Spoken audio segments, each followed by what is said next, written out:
ये मुल्क जो है 40 कबाइल पर मुश्तमिल है। क्या इस मुल्क के अंदर पाकिस्तानियों के ऊपर ये पहला हमला है? पाकिस्तान मेडिकल एसोसिएशन ने तमाम यूनिवर्सिटीज को जो मेडिकल पढ़ा रही हैं तमाम को ब्लैक लिस्ट किया हुआ है। यानी 4 बजे 4:15 के करीब मैंने जब न्यूज चैनल खोला, जियो न्यूज के ऊपर हंसना मना है ताबिश हाशमी का छिछोरापन चल रहा था। प्लीज खुदा का वास्ता है उनके सामने हाथ जोड़ लें कि भाईजान पढ़ना है तो इधर ही पढ़ लो, मेडिकल नहीं तो कोई और फील्ड है यार, 10,000 फील्ड है। और अस्सलाम वालेकुम रहमतुल्लाहि व बरकातुहू। नाज़रीन मोहतरम, उम्मीद आप खैरियत से होंगे। किर्गिस्तान बिल्कुल भी खैरियत से नहीं है। पाकिस्तानी तलबा जो किर्गिस्तान में मौजूद हैं बहुत बुरे हालात में हैं, बहुत ख़तरनाक हालात में हैं। और रात के 3 बजे से तकरीबन ये ख़बरें आना शुरू हुई मुख्तलिफ न्यूज़ चैनल्स के ऊपर कि पाकिस्तानी तलबा जो वहाँ पे मौजूद हैं, तकरीबन 8 से 10,000 बच्चे इस वक्त वहाँ पे किर्गिस्तान में मौजूद हैं। उन बच्चों के हॉस्टल्स के ऊपर हमले कर दिए गए हैं। ख़ास तौर पे जो ख़वातीन फ़ीमेल स्टूडेंट्स हैं वहाँ पे उनके हॉस्टल्स जो हैं वो महफूज नहीं हैं। और यहाँ तक भी इत्तलात हैं कि तकरीबन 6 के करीब जो तलबा हैं उनकी जान जा चुकी है। ये बहुत खौफनाक सूरत हाल है। और मैं तकरीबन रात को जब मैंने ख़बरें सुनी उस वक़्त कुछ तलबा की वहाँ से हमें इत्तलात आ रही थी कि वो ख़ुद बेचारे वॉशरूम्स के अंदर बंद होकर वहाँ से वॉइस नोट्स भेज रहे थे कि जी हमें बचाया जाए और हमें हमारी जान को वो शदीद ख़तरा है। थोड़ा सा ये बता दूं आपको ये झगड़ा क्यों शुरू हुआ। बेसिकली आज की वीडियो में थोड़ा सा हम समझने की कोशिश करेंगे एक्चुअली कि किर्गिस्तान कैसा मुल्क है। एक तो ये मुल्क मैं आपको समझाऊंगा, दूसरी बात ये कि किर्गिस्तान में हमारे ये स्टूडेंट जाते क्यों हैं उधर, ये भी आपको मैं बताऊँगा। और इसी तरह से ये किर्गिस्तान के अंदर क्या ये पहला वाक़या है या इस तरह के वाक़यात पहले भी हो चुके हैं, ये सारी चीज़ें डिस्कस करेंगे। और अपने निज़ाम तालीम को थोड़ा सा डिस्कवर करने की कोशिश करेंगे कि हमारा जो निज़ाम तालीम है एक्चुअली वो कितना ज़िम्मेदार है हमारे इन तलबा की सूरत हाल का, इस हालत का। अच्छा नाज़रीन, थोड़ा सा बताऊं कि ये जो झगड़ा शुरू हुआ जो वहाँ के तलबा ने बताया, ये आपने सुन भी लिया होगा, कॉमन सी बात है कि कुछ मिस्री तलबा का इन किर्गी तलबा के साथ झगड़ा हुआ गुज़िश्ता रोज़ एक। और उस झगड़े की वजह ये थी कि उन्होंने एक मिस्री तालिबात को हिरासा किया जिसके ऊपर उन्होंने उनके जो मेल स्टूडेंट्स उन्होंने रिएक्शन दिया और फिर उसके बाद एक ज़ाहिर झगड़ा वगड़ा उनका हुआ। बाद में इन्होंने जो किर्गी थे सारे मकामी हैं वो तो उन्होंने मुनज़्ज़म शक्ल में जत्थे की शक्ल में रात को ये हमला किया और सारे जो गैर मुल्की स्टूडेंट्स थे उनके हॉस्टल्स को उन्होंने निशाना बनाया। और उसमें सबसे ज़्यादा जो जद में आए हॉस्टल्स वो पाकिस्तानी तलबा के हॉस्टल थे। इतनी खौफनाक फुटेजेस हैं, सही बात है, बाज़ तलबा को इतना बुरी तरह घसीटा जा रहा है, हॉस्टल से खींचा जा रहा है, अब देखी नहीं जाती हैं वो। अच्छा मैं आपको बताऊं कि ये थोड़ा सा आप समझ लें कि किर्गिस्तान है क्या, है कैसा मुल्क ना, और ये किधर है। किर्गिस्तान उज़्बेकिस्तान का हमसाया मुल्क है, अफगानिस्तान के करीब ज़ाहिर करीब पड़ता है ये मुल्क। और ये मुल्क जो है 40 कबाइल पर मुश्तमिल है। इसका झंडा अगर आप देखें रेड कलर का इनका फ्लैग है, उस फ्लैग में एक गोल दायरा आपको नजर आएगा, उसके इर्द गिर्द आपको निशानात नजर आएंगे कुछ। वो निशानात अगर आप शुमार करेंगे तो कुल 40 निशानात हैं। उन 40 निशानात का मतलब ये है कि वो उन 40 कबाइल को रिप्रेजेंट करते हैं वो निशानात। अच्छा ये मुल्क ना इतना अजीब है कि इसमें हर रोज़, हर दूसरे तीसरे रोज़ या कुछ दिन बाद इनकलाब आ रहा होता है और बड़ा खूनी किस्म का इनकलाब आ रहा होता है। आप अंदाज़ा लगा सकते हैं कि वो मुल्क जिसके अंदर 40 कबाइल आबाद हों और उस ज़ाहिर हर कबीले का अपना कल्चर है, अपना मिजाज है। फिर ये मुल्क जो है टोटल इसकी आबादी 65 से 70 लाख है, यानी कराची के कोने में आप इस मुल्क को रख सकते हैं। इसी तरह से ये मुल्क पहाड़ी मुल्क है, टोटल अक्सर इसका रकबा जो है पहाड़ी रकबा है, तो ज़ाहिर पहाड़ी मिजाज के लोग हैं सारे वहाँ। तो आए रोज़ यहाँ पे हुकूमतें बदल रही होती हैं, कोई इस मुल्क के अंदर जो है ना वो एक कंसिस्टेंसी नहीं है, एक अजीब व गरीब सूरत हाल है। और इस मुल्क का एक अजीब व गरीब रिकॉर्ड और भी मैं आपको बता दूँ, वो ये कि इस मुल्क के अंदर रहने वाला जो भी वज़ीर आज़म रहा है, एक बार उसने वज़ारत उज़्मा का ओहदा लिया हो या कोई भी और अहम हो या हुकूमती ओहदा लिया हो, वो बंदा अपनी हुकूमती मुद्दत मुकम्मल करने के बाद वापस किर्गिस्तान नहीं आया है। उसने सऊदी में पनाह ली है, तुर्की में चला गया है, किसी और मुल्क में जाके सारी ज़िंदगी उसने गुजार दी, लेकिन वापस इधर आने की उसने ज़हमत नहीं की है क्योंकि उसको पता है कि मैं इधर आऊँगा तो जान से जाऊँगा। यानी इतना ख़तरनाक मुल्क है ये। अब मैं आपको बताऊँ कि क्या इस मुल्क के अंदर पाकिस्तानियों के ऊपर ये पहला हमला है? बिल्कुल भी नहीं है। देखें 2020 में भी पाकिस्तानियों के ऊपर इस तरह से उनके हॉस्टल्स के ऊपर हमला किया गया। 2010 में भी इवन वहाँ की कुर्द जो लोग थे, बाशिंदे थे, उन्होंने पाकिस्तानी हॉस्टल्स के ऊपर हमला किया पाकिस्तानी बच्चों के ऊपर। और उस वक्त 3 स्टूडेंट तकरीबन शहीद भी हुए उसमें जो इत्तलात थी, और कई बच्चों को उन्होंने अगवा करके रखा काफ़ी दिन, फिर बड़ी मुश्किल से वो मामला सेटल डाउन हुआ। और ये तो चलो हमला तो चलो ठीक है, फिर कभी कभी होता है ना, लेकिन वहाँ पे हॉस्टल के अंदर घुसकर हॉस्टल के दरवाजे तोड़कर लैपटॉप छीन लेना, मोबाइल छीन लेना, नकदी छीन के ले जाना, हिरासा करना, ये रूटीन की बात है, ये आए रोज़ होता है वहाँ पे। अब सवाल ये है कि इतने ख़तरनाक मुल्क के अंदर हमारे बच्चे क्या कर रहे हैं। देखें 8 से 10,000 स्टूडेंट इस वक्त वहाँ पे मौजूद हैं, ठीक है, और ये आज से मौजूद नहीं है, एक अरसे से ये बच्चे वहाँ पे मौजूद हैं। कुछ बच्चे फारिग तहसील होकर वापस आ जाते हैं, फिर नई खेप जाती है वहाँ पे। जाते क्यों है, सवाल ये है। भाईजान डॉक्टर बनना है हमने, बचपन से वो माँ बाप पूछ रहे होते हैं बच्चे से, बड़े हो कि क्या बनेगा मेरा बच्चा, वो बच्चा कहता है डॉक्टर बनना है मैंने। तो वो डॉक्टर बनने का जो ख्वाब है ना, वही बात है, वो जिस तरह यूरोप जाने का ख्वाब लोगों को डंकी लगाने पे मजबूर करता है और वो लोग अपनी जान से जाते हैं, जिसकी बड़ी खौफनाक मिसालें आपने माजी में देखी, यूनान का जो हादसा हुआ, इसी तरह की मिलती जुलती सूरत हाल यहाँ भी है। अब मैं आपको बताऊँ कि पाकिस्तान के अंदर मेडिकल के हवाले से मैं आपको बताऊँ कि ठीक है हमारा निज़ाम तालीम जैसा भी है जो भी है, लेकिन मेडिकल के हवाले से जो हमारे स्टैंडर्ड्स हैं पाकिस्तान के, पाकिस्तान मेडिकल एसोसिएशन PMA के जो बनाए हुए, वो बड़े ज़बरदस्त हैं, बड़े हैवी स्टैंडर्ड्स हैं, उनको हर बच्चा मीट नहीं कर सकता है। यही वजह है कि बहुत सारे बच्चे एंट्री टेस्ट तो देते हैं मेडिकल का, बट उनमें से अक्सर बच्चे जो है वो फेल हो जाते हैं और बहुत कम बच्चे, बहुत ही सिलेक्टेड बच्चे वो पास होते हैं और आगे वो डॉक्टरेट की अपनी तालीम जो है वो जारी रख पाते हैं। अच्छा, अब जो बच्चे वहाँ से रह जाते हैं उनके पास दो ऑप्शन होते हैं। एक ऑप्शन ये होता है कि वो प्राइवेट इदारों से मेडिकल कर लें, डॉक्टर बन जाएं, लेकिन ज़ाहिर है प्राइवेट इदारों से मेडिकल बहुत महंगा है, मेडिकल की तालीम पाकिस्तान में बहुत महंगी है, प्राइवेट अगर आप करना चाहते हैं तो हर बंदा उसको अफोर्ड नहीं कर सकता। तो फिर उनके पास दूसरा ऑप्शन ये हो जाता है कि वो बच्चे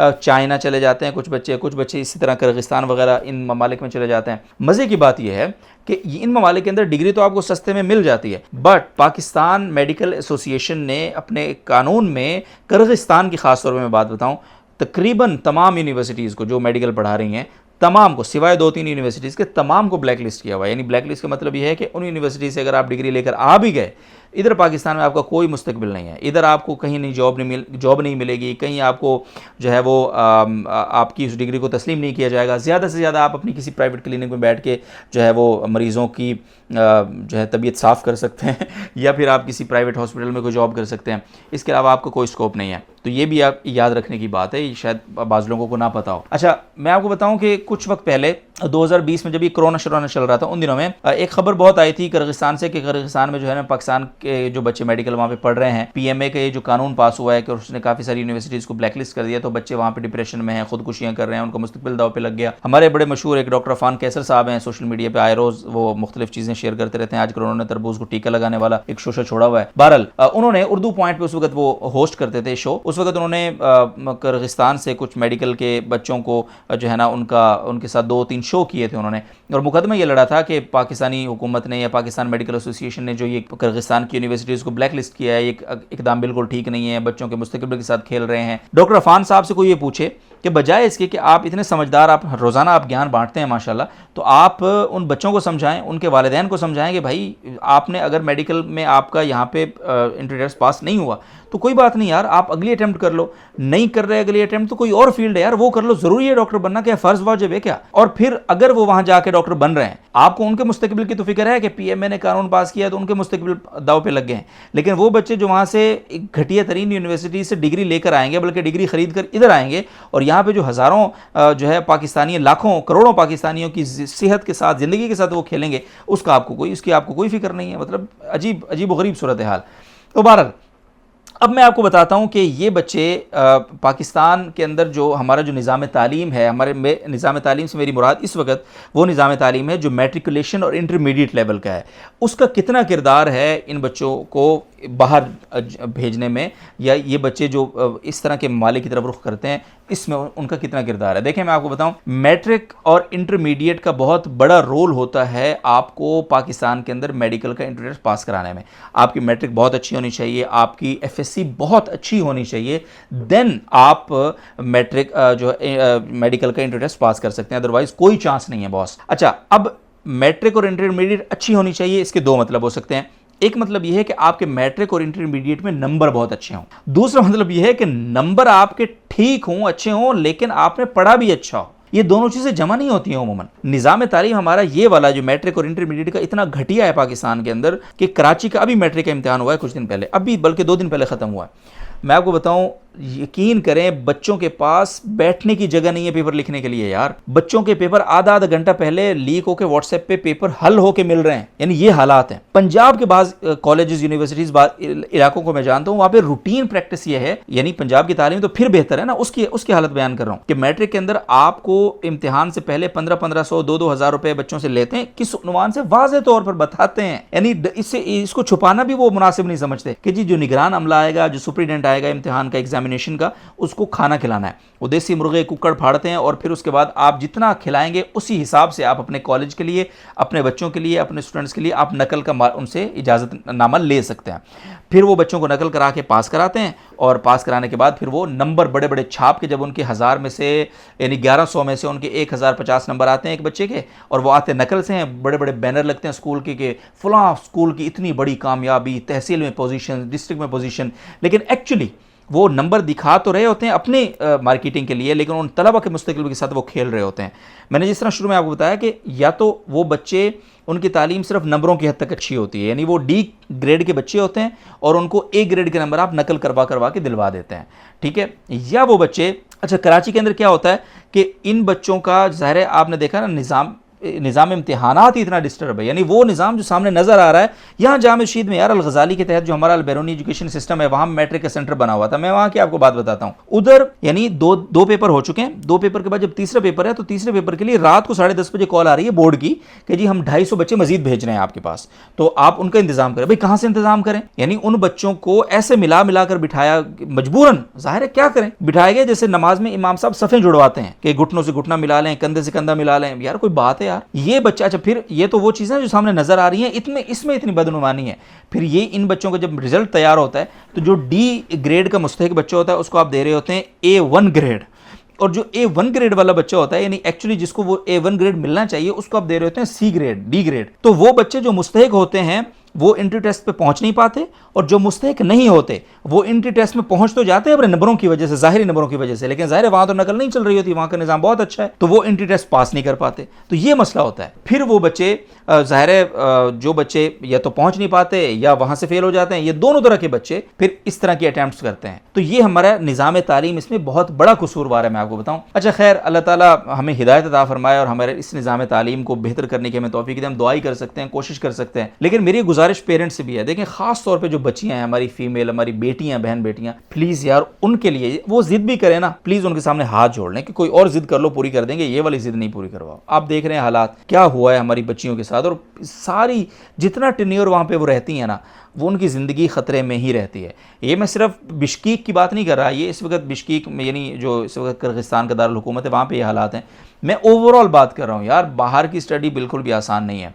एनीवे, अच्छा अब मैं आ जाता हूँ थोड़ा सा अपने रवैये के ऊपर, यानी हमारी सोसाइटी का जो रवैया है। मैं रात को, आप ये देखें कि 3:30 बजे खबरें आई, 3:30 बजे मेरी आँख खुली तो मैंने चैनल देखना शुरू किए, तो अफसोस के साथ मैं आपको बताऊँ मुझे इतना दुख हुआ, बखुदा हमारे तलबा एक तरफ मर रहे हैं, उन बेचारों की चीखें हैं, दुआएं हैं, वो हाथ जोड़ रहे हैं हमें बचाओ बचाओ। पाकिस्तानी सफारत खाने का सिवाय इसकी कोई बयान वहां से नहीं था कि तलबा अपने घरों में रहें, हालात ठीक होने तक तलबा अपने घरों में रहें। और भाई खुदा के बंदे, तलबा ऑलरेडी अपने घरों में हैं। घर कौन से घर हैं उनके वहाँ? हॉस्टल, यानी हॉस्टल ही उनका घर है ना, वो ऑलरेडी अपने हॉस्टल्स ही में हैं। उन्हीं हॉस्टल्स को तोड़ के उन पर हमला किया गया। मेरे भाई आप उनको घरों में रहने की तलकीन कैसे कर सकते हैं? हुकूमत का हमारी तरफ से कोई बयान नहीं है। हम अपने शहरियों की हिफाजत के हवाले से ना, हम पाकिस्तानी यकीन करें बहुत कमजोर कौम है। दुनिया के अंदर बाकी अक़वाम इतनी एक्टिव है, उनका एक शहरी अगर रिस्क पे आता है ना तो पूरी स्टेट हरकत में आती है, हिल जाती है, थरथली मच जाती है जिसको कहते हैं। हमारे यहाँ कानों पे जूं तक नहीं रेंगती है। और मैं यकीनी तौर पे ये समझता हूँ कि हमारे डिप्टी प्राइम मिनिस्टर जो हमारे वज़ीर ख़ारजा भी हैं, उनको फौरी तौर पे बिश्कीक जाना चाहिए, किर्गिस्तान पहुँचना चाहिए। सिर्फ बयानबाजी से काम नहीं चलेगा और कंसर्न शो करना चाहिए, और जो मुजरिम है उनको करार वाकई सजा दिलवानी चाहिए। और इसमें बाकायदा, पाकिस्तान कोई कमज़ोर मुल्क नहीं है, हमारी हरकतें ऐसी हैं ठीक है, लेकिन एज ए स्टेट तो अल्हम्दुलिल्लाह हम बहुत पावरफुल हैं, तो हम ये कर सकते हैं। मैं जो रवैया आपसे शेयर कर रहा था ना, एक्चुअली वो मैं आपको बताता हूँ। रवैया ये कि मैंने जब 4 बजे 4:15 के करीब मैंने जब न्यूज़ चैनल खोला, जियो न्यूज़ के ऊपर हंसना मना है ताबिश हाशमी का छिछोरापन चल रहा था। ARY के ऊपर होशियारियां नाम से एक बहुत ही घटिया तरीन कॉमेडी शो चल रहा था, और नीचे टिकर चल रहे थे कि पाकिस्तान के इतने तलबा वहाँ पे जख्मी हो गए, 6 तलबा की शहादत की इत्तला है। यार कोई शर्म की बात है आप लोगों को, यानी कोई आपके अंदर एथिक्स, बुनियादी अखलाकियात हैं। और बाय द वे ये कोई प्राइम टाइम शो भी नहीं थे, ये रिपीट टेलीकास्ट हो रहा था। यार उस रिपीट टेलीकास्ट को आप थोड़ी देर के लिए रोक नहीं सकते थे? आप कम से कम उसको प्रोपिगेट तो करते ना खबर को, आप पूरी कौम को बेदार तो कर सकते थे, आप अपने तलबा के लिए अपना यानी कंसर्न तो शो कर सकते थे, इस कौम के लिए कौम को जगा तो सकते थे, लेकिन नहीं। उस वक्त भी छिछोरापन चल रहा था चैनल्स के ऊपर, यानी कौमी मेन स्ट्रीम मीडिया के ऊपर यह हाल था। तो हम एज ए मुआशरा, एज ए इंडिविजुअल बेड़ा गर्क है भाईजान, मैं आपको बताऊं। तो बहरहाल हमें अपने निज़ाम तालीम को मजबूत करना होगा, और निज़ाम तालीम से मेरी मुराद वो जो ग्रास रूट का निज़ाम तालीम है, मैट्रिकुलेशन, इंटरमीडिएट, जब तक वो मजबूत नहीं होगा हम इसी तरह के हालात से गुजरते रहेंगे। यानी जो अहल लोग हैं वो मकाम तक पहुंच नहीं पाएंगे, और फिर वो अपनी उस मकाम को हासिल करने के लिए, अपने ख्वाब को अचीव करने के लिए इसी तरह की डंकियां लगाएंगे। और जो नाअहल हैं वो तो खैर वैसे ही जो है ना, उन्होंने डंकियां लगानी ही हैं भाईजान, लेकिन उन नाअहलों के चक्कर में हमारे जो अहल बच्चे हैं वो बेचारे सफ़र करते हैं। अल्लाह ताला हमारा हामी नासिर हो, हमारे इन बच्चों का, हमारे इन बहन भाइयों का हामी नासिर हो, और हमारी हुकूमत को कोई किरदार अदा करने की तौफीक अता फरमाए, ये दुआ कर सकते हैं। और आपसे यही है कि इस अवेयरनेस को आप लोगों तक पहुँचाएँ, फैलाएँ कि भाई अपने बच्चों को प्लीज़ खुदा का वास्ता है उनके सामने हाथ जोड़ लें कि भाईजान पढ़ना है तो इधर ही पढ़ लो, मेडिकल नहीं तो कोई और फील्ड है यार, 10,000 फील्डें हैं। और अब तो डॉक्टर इतने बन गए हैं, यानी एक एक जॉब के लिए 100 डॉक्टर लाइन में खड़ा हुआ है, अपनी CV लेके जॉब नहीं मिल रही है डॉक्टर्स को। डॉक्टर्स का ये हाल है, तो मतलब आप क्या करेंगे डॉक्टर बन के, सिवाय इसके कि आपने जितने पैसे खर्च किए हैं अपनी डिग्री पे, उतनी लोगों को आपने खाल उतारनी है लोगों की। तो ये कोई विजन नहीं है, ये तो एक आप गोया आप कसाई बनने की प्रैक्टिस कर रहे हैं। तो अल्लाह ताला हम सबको समझ अता करे एज ए नेशन। बहुत शुक्रिया आप सबका। अस्सलाम वालेकुम।